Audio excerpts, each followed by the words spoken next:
Isha foundation और सदगुरु के केस में मद्रास हाईकोर्ट में जो हियरिंग हुई उस पर लीगल एनालिसिस हमने कल वीडियो में किया था, जिस पर बहुत लोग कमेंट्स कर रहे हैं। आप भी चैनल पर जाकर देख सकते हैं।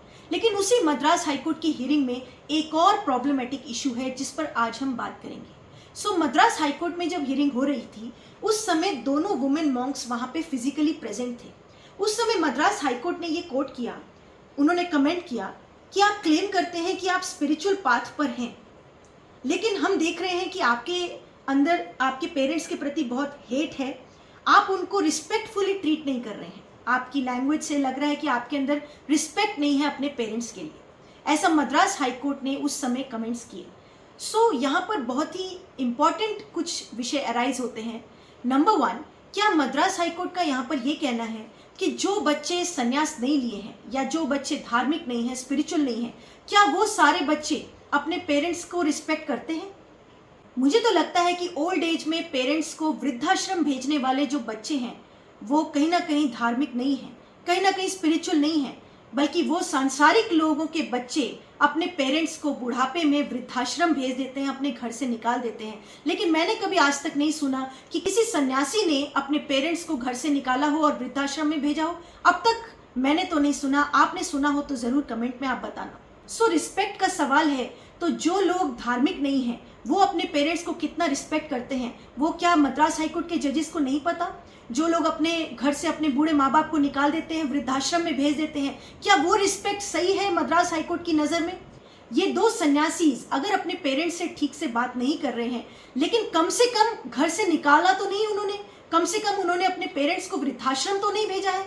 उन्होंने खुद पेरेंट्स को छोड़ दिया, लेकिन पेरेंट्स को निकाला नहीं है घर से, पेरेंट्स को वृद्धाश्रम नहीं भेजा है। अगर मद्रास हाईकोर्ट को इतना ही कंसर्न है तो उन सारे वृद्धाश्रम में बैठे हुए बूढ़े माँ बाप के बच्चों को कोर्ट में प्रोड्यूस करे और उन बच्चों से पूछे कि आपकी रिस्पेक्ट क्यों नहीं है आपके पेरेंट्स के प्रति, आपकी क्यों इतनी हेट्रेड है आपके पेरेंट्स के प्रति कि आपने उनको वृद्धाश्रम में भेज दिया है। नंबर 2, अगर वो दो वुमेन सन्यासीज अपने पेरेंट्स से रिस्पेक्ट से बात नहीं कर रहे हैं या रिस्पेक्ट नहीं दे रहे हैं, तो क्या मद्रास हाईकोर्ट ने जानने की कोशिश की कि उसके पीछे कोई कारण हो सकता है? वो दोनों वुमेन सन्यासीज बोल रहे हैं कि पेरेंट्स की तरफ से हमें कोई कोऑपरेशन नहीं मिला है हमारे फ्रीडम ऑफ चॉइस में, हमारे सन्यासी जीवन जीने में। इस वजह से हो सकता है कि उनके मन में वो रिस्पेक्ट ना हो जो वो कह रहे हैं कि पेरेंट्स हमको हैरास कर रहे हैं, पेरेंट्स हमको परेशान कर रहे हैं। इस पॉइंट पर मद्रास हाईकोर्ट ने ध्यान क्यों नहीं दिया? और अगर पेरेंट्स की तरफ से दोनों वुमेन सन्यासीज को कोऑपरेशन होता तो यही वुमेन सन्यासीज अपने पेरेंट्स को पूरी रिस्पेक्ट देते, क्यों नहीं देते? आपने कभी सुना है कि किसी सन्यासी ने अपने पेरेंट्स को मारा पीटा हो? क्या आपने सुना है किसी सन्यासी बच्चों ने अपने पेरेंट्स को घर से बाहर निकाल दिया हो? वो घर छोड़कर जरूर चले जाते हैं लेकिन अपने पेरेंट्स को घर से नहीं निकालते। क्या आपने कोई ऐसे एग्जाम्पल सुना है? लेकिन आपने जरूर ऐसे एग्जाम्पल्स न्यूज में सुने होंगे जहां पर एक बेटे ने अपनी माँ को जिंदा जला दिया उत्तर प्रदेश में। और आपने जरूर सुना होगा ऐसे बेटे के बारे में जिसने अपनी बूढ़ी माँ के साथ 70 साल की माँ के साथ में रेप किया और उसका मर्डर कर दिया। अभी रिसेंटली ही उसको फांसी की सजा दी है बॉम्बे हाई कोर्ट ने।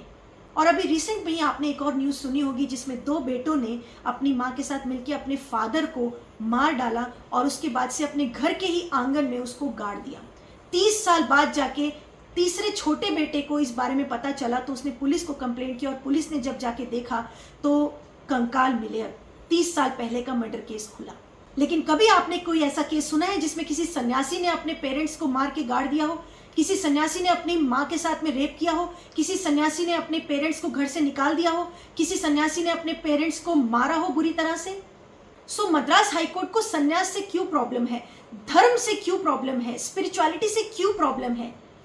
नंबर 3, बल्कि एक धार्मिक व्यक्ति ही अच्छा पुत्र हो सकता है, एक धार्मिक व्यक्ति ही एक अच्छी बेटी हो सकती है, एक धार्मिक व्यक्ति ही एक अच्छा पति हो सकता है, एक धार्मिक व्यक्ति ही अच्छी पत्नी हो सकती है। क्यों? क्योंकि धर्म ही है जो कि बताता है कि क्या सही है क्या गलत है। धर्म ही है जो कि सिखाता है कि आप अपने बूढ़े माँ बाप की सेवा करें। धर्म ही है जो सिखाता है कि अपने बूढ़े माँ बाप को वृद्धाश्रम ना भेजें। धर्म ही है जो सिखाता है कि अपने बूढ़ी माँ के ऊपर हाथ ना उठाएं। धर्म ही है जो सिखाता है कि किसी और स्त्री को बुरी नजर से ना देखें। जब अपने बेटों की बारी आती है तब तो सभी को लगता है, इवन हाईकोर्ट के जजेस को भी लगता होगा कि हमारे बच्चे राम जैसा बने, राम जैसा पुत्र हो हमारा, राम जैसी पुत्री हो, राम जैसा भाई हो। लेकिन वहीं रामायण पढ़ने वाले लोगों के प्रति ऐसी नफरत क्यों? वही रामायण को फॉलो करने वाले, रामायण को प्रीच करने वालों के प्रति ऐसी नफरत क्यों? यानी राम जैसा पुत्र तो चाहिए, राम जैसा भाई तो चाहिए, लेकिन राम नहीं चाहिए, राम को गाने वाले नहीं चाहिए, राम को प्रीच करने वाले नहीं चाहिए। Number 4, I can't understand that why courts को धर्म से इतनी प्रॉब्लम है, स्पिरिचुअलिटी से इतनी प्रॉब्लम है। क्या कोर्ट्स को ये लगता है कि सिर्फ पुलिस के डंडे से देश में क्राइम रुक जाएंगे? क्या सिर्फ पुलिस के कंट्रोल से, देश में जो कानून है उसके सिर्फ डर से क्राइम रुक जाएंगे? यस, पुलिस की जरूरत है, कानून की जरूरत है, लेकिन जब तक भीतर का डंडा नहीं होगा, जब तक धर्म का डंडा नहीं होगा, जब तक मॉरलिटी का डंडा नहीं होगा, तब तक देश में क्राइम्स नहीं रुक सकते हैं। ये अंदर की ही आवाज है जो रोकती है कि मुझे ये क्राइम नहीं करना है। और ये अंदर की आवाज कब आती है? जब कोई व्यक्ति धार्मिक होता है, जब कोई व्यक्ति धर्म के वैल्यूज पर चलता है, मॉरलिटी को समझता है, संस्कारों में जीता है, तभी उसके अंदर से वो डंडा आता है कि मुझे ये नहीं करना है। पुलिस का डंडा कहाँ तक पहुंच सकता है? क्या बंद दीवारियों में, घर के अंदर पुलिस का डंडा पहुंच सकता है? आज घरों में कितने बच्चे अपने माँ बाप को मारते हैं, क्या वो पुलिस को पता चल रहा है? क्या इन हाईकोर्ट के जजेस को पता चल रहा है? लेकिन हाई कोर्ट को इसी धर्म से प्रॉब्लम है, हाई कोर्ट को इसी मॉरलिटी से, इसी संस्कारों से प्रॉब्लम है, जो उनको ये डाउट हो रहा है कि सन्यास क्यों लिया। उनको यहाँ पर शंका हो रही है कि सन्यास लेना उनको गलत लग रहा है और वो क्वेश्चन कर रहे हैं। नंबर 5, अगर देश से धर्म ही हट जाएगा, लोगों में से ये संस्कार हट जाएंगे, जब धर्म का डंडा हट जाएगा, तो कोई पुलिस, कोई लॉ देश में से क्राइम को रोक नहीं सकता। आज देश में जो क्राइम कहीं ना कहीं रुका हुआ है, वो इसीलिए क्योंकि धर्म का डंडा है।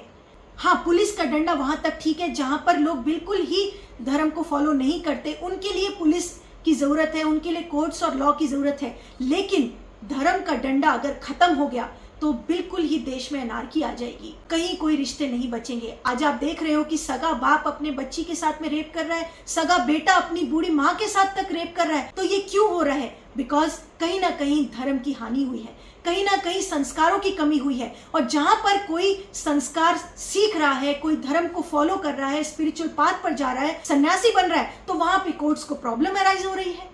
सो सिर्फ पुलिस का डंडा नहीं, धर्म का डंडा, नीति का डंडा, मॉरल का डंडा, संस्कारों का डंडा बहुत जरूरत है। नंबर 6 पॉइंट, बल्कि हाई कोर्ट को तो खुश होना चाहिए कि दोनों बच्चे धर्म के राह पर चल पड़े हैं, दोनों बच्चों ने संन्यास ले लिया है। दुख तो तब होना चाहिए था, वरीसम तो तब होना चाहिए था जब दोनों बच्चे अपने माँ बाप को घर से निकाल देते। दुख तो तब होना चाहिए था जब दोनों बच्चे आतंकवाद को ज्वाइन कर लेते, या दोनों बच्चे गलत मार्ग पे चले जाते, दोनों बच्चे नशा और ड्रग्स के रास्ते पर चले जाते। दुख तो तब मनाना चाहिए, बल्कि ये तो खुशी की बात है कि उनके दोनों बच्चे संन्यास ले लिए। सनातन धर्म में कहा जाता है कि अगर कोई स्पिरिचुअल पाथ पे चला जाता है तो उसकी एक पीढ़ी नहीं बल्कि 21 पीढ़ीज तर जाती है। यहाँ पर हाईकोर्ट मुख से अच्छे से बात करने की बात कर रहे हैं, मुख से रिस्पेक्ट देने की बात कर रहे हैं। यानी हाईकोर्ट का कहना है कि गलत मार्ग पे बच्चे चले जाएं, लेकिन माँ बाप से रिस्पेक्ट से बात करते रहें, वो उनके लिए सफिशिएंट है। यानी कि कोई आतंकवाद में कोई है, वो अपने माँ बाप से बहुत अच्छे से बात कर रहा है, यानी वो मुंह से तो अच्छे से बात कर रहा है, लेकिन कर्म से अगर गलत कर रहा है तो क्या उसके कर्म से वो माँ बाप को रिस्पेक्ट दे रहा है? क्या उसके कर्म का फल माँ बाप को नहीं आएगा? अगर किसी के बेटे ने किसी के साथ में रेप किया है या मर्डर का क्राइम किया है, वो रिस्पेक्ट से अपने माँ बाप से मुख से बात कर रहा है, लेकिन उसका कर्म क्या माँ बाप को रिस्पेक्ट दे रहा है? एक बेटा अगर रेपिस्ट बन जाए तो क्या उसके माँ बाप को रिस्पेक्ट मिलती है? यानी सिर्फ मुंह से रिस्पेक्ट देना क्या काफी है? नहीं, मुंह से रिस्पेक्ट वो रेपिस्ट भी अपने माँ बाप को दे रहा है, लेकिन कर्म से वो रिस्पेक्ट नहीं दे रहा है। इसी तरह कोई अगर मर्डर करके आ जाए, वो जेल में चला जाए, तो क्या बाहर उसके माँ बाप को रिस्पेक्ट मिल रही है? भले ही वो अपने माँ बाप से अच्छे से बात कर रहा हो, लेकिन अगर उसके कर्म गलत है तो क्या माँ बाप को वो रिस्पेक्ट है?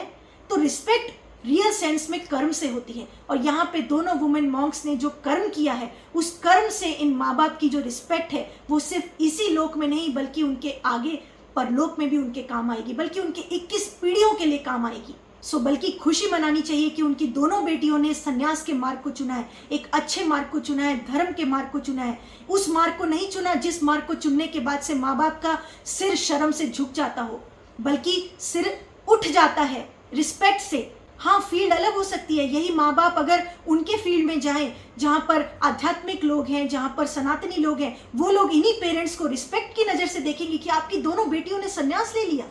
7वें पॉइंट में हाईकोर्ट को यह भी बताना चाहती हूं कि जिस संन्यास मार्ग को आप गलत समझ रहे हैं, जिस संन्यास मार्ग पर आप डाउट कर रहे हैं, वही सन्यासी होते हैं, वही धार्मिक लोग होते हैं जो कि वृद्धाश्रम खोलते हैं उन बूढ़े माँ बाप के लिए जिनको वो बच्चे जो धर्म के मार्ग पर नहीं है, वो बच्चे जो सांसारिक हैं, जो अपने बूढ़े माँ बाप को वृद्धाश्रमों में भेज देते हैं, वो वृद्धाश्रम खोलने वाले यही सन्यासी होते हैं, यही धार्मिक लोग होते हैं।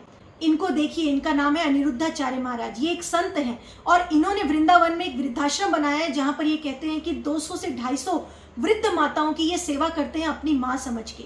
और ये वही वृद्ध माताएं हैं जिनको सन्यासियों ने घर से नहीं निकाला है, बल्कि उन बच्चों ने घर से निकाला है जो कि धार्मिक नहीं होंगे, जो कि धर्म के पाथ पर नहीं होंगे, जो कि भगवान को नहीं मानते होंगे, जो कि धार्मिक वैल्यूज को फॉलो नहीं करते होंगे, संस्कारी नहीं होंगे। तभी तो अपनी वृद्ध माताओं को घर से निकाल दिया। उन वृद्ध माताओं को सड़क से लाकर वृद्धाश्रम बनाकर उनकी ये सेवा कर रहे हैं। तो वही धार्मिक लोग, वही सन्यासी वृद्धाश्रम खोलते हैं जिनको कि आप बोल रहे हैं कि वो अपने माँ बाप से रिस्पेक्ट से बात नहीं कर रहे। तो रिस्पेक्ट तो एक्चुअल में वो बच्चे नहीं दे रहे जो कि धार्मिक नहीं है। किसी सन्यासी को नहीं सुना होगा जिसने अपने माँ बाप को पकड़ के वृद्धाश्रम में भेजा हो, लेकिन ऐसे लोगों को आपने जरूर देखा होगा जिन्होंने अपने माँ बाप को वृद्धाश्रम में भेजा है। और वही वृद्धाश्रम बनाने वाले कोई और नहीं, सन्यासी ही हैं, धार्मिक लोग ही हैं। सन्यासियों से, धार्मिकता से क्यों हाई कोर्ट्स को एलर्जी हो रही है, क्यों उनको प्रॉब्लम हो रही है, क्यों डाउट हो रहा है?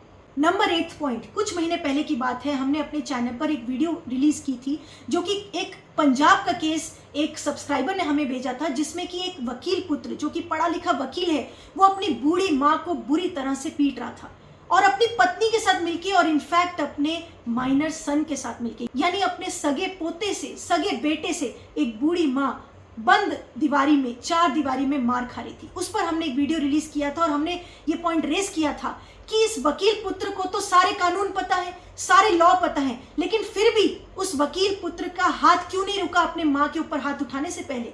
क्यों नहीं उसके दिमाग में आया कि लॉ है जो कि मुझे सजा दे देगा क्योंकि वो बंद 4 दीवारी में कर रहा है और 4 दीवारी में उसको कानून का कोई डर नहीं है। तो ऐसे 4 दीवारी में डर किसका आता है? धर्म का।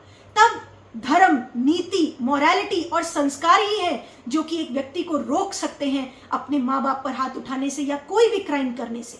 और क्या आपने कभी देखा है कि कोई सन्यासी, कोई साधु, कोई संत अपने माँ बाप को इस तरह से मार रहा हो?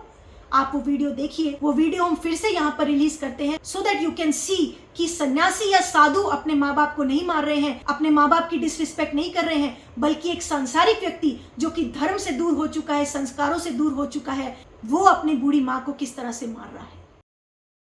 हमारे फाइट फॉर अ राइट के एक सब्सक्राइबर ने हमसे ये क्वेश्चन पूछा, ये जो ऐसा क्राइम हो रहा है आज की डेट में, जो बेटा अपनी माँ को मार रहा है, बहुत बुरी तरीके से मार रहा है, ही इज़ द लॉयर, तो ऐसे लोगों के लिए एक कानून क्या बना है? क्या उनकी प्रॉपर्टी वापस उनके पेरेंट्स को मिलेगी? क्या ऐसे लोगों को सजा होगी? सो अकॉर्डिंग टू लॉ, यहाँ पर जो ये बेटा अपनी ही माँ के साथ ब्रूटली क्राइम कर रहा है, बुरी तरह से अपनी ही माँ को पीट रहा है, ऐसे केस में आईपीसी के वही सेक्शंस लगेंगे जो कि किसी भी मारपीट के केस में या फिर जान से मारने की कोशिश में जो सेक्शंस आईपीसी के लगते हैं, वही सेक्शंस यहाँ पर भी लगेंगे। क्योंकि सीनियर सिटीजन्स के लिए स्पेशल एक एक्ट तो बनाया गया है जिसका नाम है maintenance and welfare of parents and senior citizens act. ये 2007 में बनाया गया था, लेकिन इसमें स्पेसिफिकली मारपीट या टॉर्चर या अत्याचार के लिए स्पेसिफिक कोई ऐसा सेक्शन नहीं है जिसके लिए कोई क्रिमिनल एक्शन लिया जा सके। ये स्पेसिफिक एक्ट सिर्फ और सिर्फ सीनियर सिटीजन्स के मेंटेनेंस के लिए, उनकी देख रेख को मद्देनजर रखते हुए ये एक्ट बनाया गया था। लेकिन अगर ऐसा कोई केस होता है जिसमें कोई बेटा या बेटी अपनी ही सगी माँ, बूढ़े पिता के ऊपर अगर कोई इस तरह से मारपीट कर रहा है, ब्रूटली अटैक कर रहा है या जान से मारने की कोशिश कर रहा है, तो ऐसे केसेस में भी नॉर्मली आईपीसी के सेक्शंस ही लगेंगे जो कि किसी भी और दूसरी एफआईआर में लगते हैं।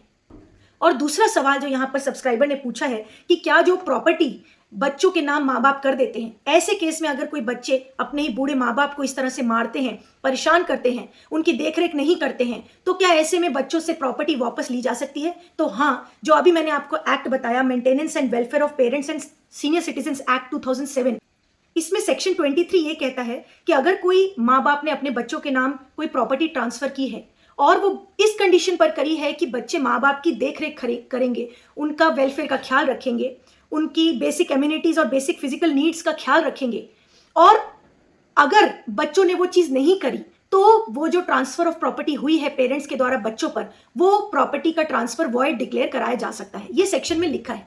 लेकिन यहाँ पर सबसे बड़ा सवाल ये नहीं है कि कानून क्या अप्लाई होगा, क्योंकि जैसे कि आपने वीडियो में देखा कि जो परिस्थिति, जो सिचुएशन थी वो ऐसी थी कि वो बेटा अपनी जिस बूढ़ी माँ को मार रहा है, वो बूढ़ी माँ कहीं से भी कैपेबल नहीं है कि वो अपने आप को बचा भी सके, अपने आप को डिफेंड कर सके और या फिर कानून की भी शरण ले सके। उसकी ऐसी स्थिति नहीं है कि वो कानून की शरण ले सके, तो वो कैसे कोर्ट में जाएगी? क्योंकि अगर ये जो सेक्शन है maintenance and welfare of parents and senior citizen act, इस सेक्शन में भी एसडीएम के पास जाके कंप्लेंट फाइल करनी पड़ती है, या फिर अगर कोई पुलिस में जाकर एफआईआर करनी है मारपीट की या कोई भी अत्याचार की, तो ऐसी कोई बूढ़ी माँ जो कि इस सिचुएशन में है, वो कैसे पुलिस के पास जा सकती है या कैसे कंप्लेंट कर सकती है? इवन थर्ड पर्सन को भी कैसे अप्रोच कर सकती है जो उसकी तरफ से पुलिस के पास जाए या कोर्ट में जाए या एसडीएम के पास जाके प्रॉपर कंप्लेंट करे? तो ऐसी सिचुएशन में क्या हो सकता है जहां पर कोई ऐसी बूढ़ी माँ या बूढ़ा पिता है जिसके कि बच्चे उसको घर में बंद कमरे में चार दीवारी में पीट रहे हैं, मार रहे हैं, टॉर्चर कर रहे हैं, तो वो तो कानून की शरण नहीं ले पाएगी। जैसे कि ये बूढ़ी माँ भी कैपेबल नहीं है, अपने आप को डिफेंड करने के लिए भी वो कैपेबल नहीं है, लेकिन वो बेटा उसको बुरी तरह से मार रहा है।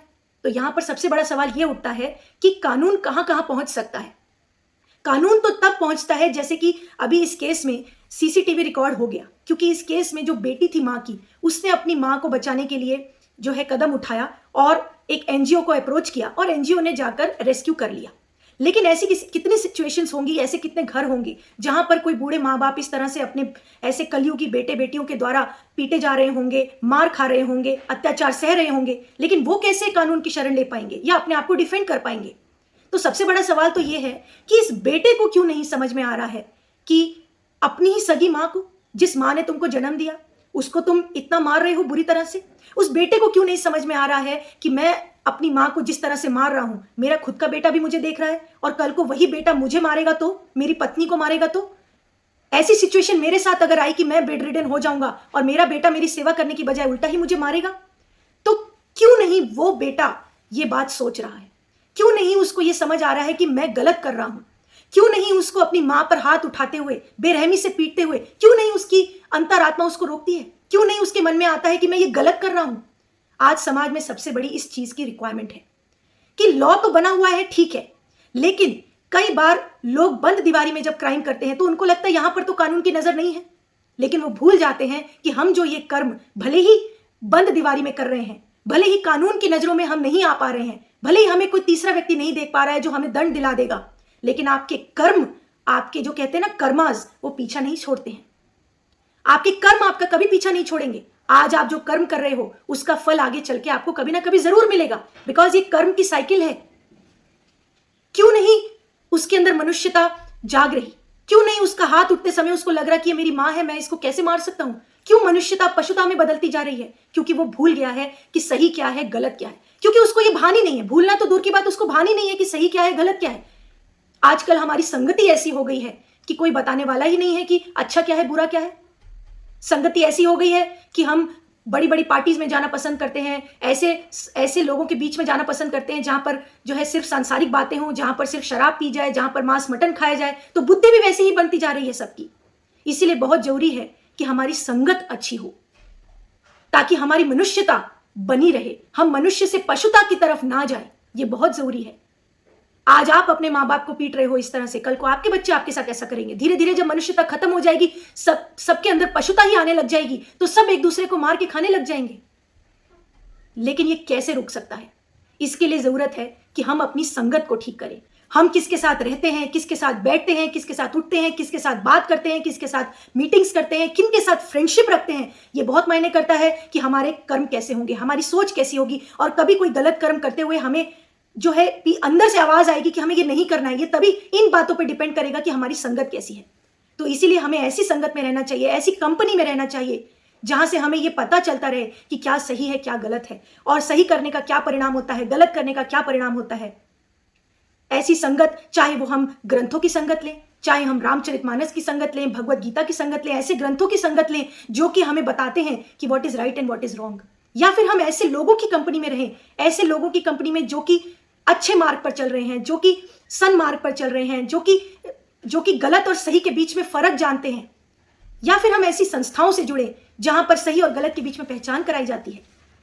आज ये आवश्यक है कि हम अपने संस्कारों को भी ठीक करें। आज ये आवश्यक है कि हम अपने भीतर की मनुष्यता को जिंदा रखें, क्योंकि हम सिर्फ यही नहीं ब्लेम कर सकते कि कानून यहाँ पर क्या कर रहा था, कानून यहाँ पर कुछ नहीं कर रहा था, या फिर यहाँ पर कानून ने क्यों नहीं कुछ किया।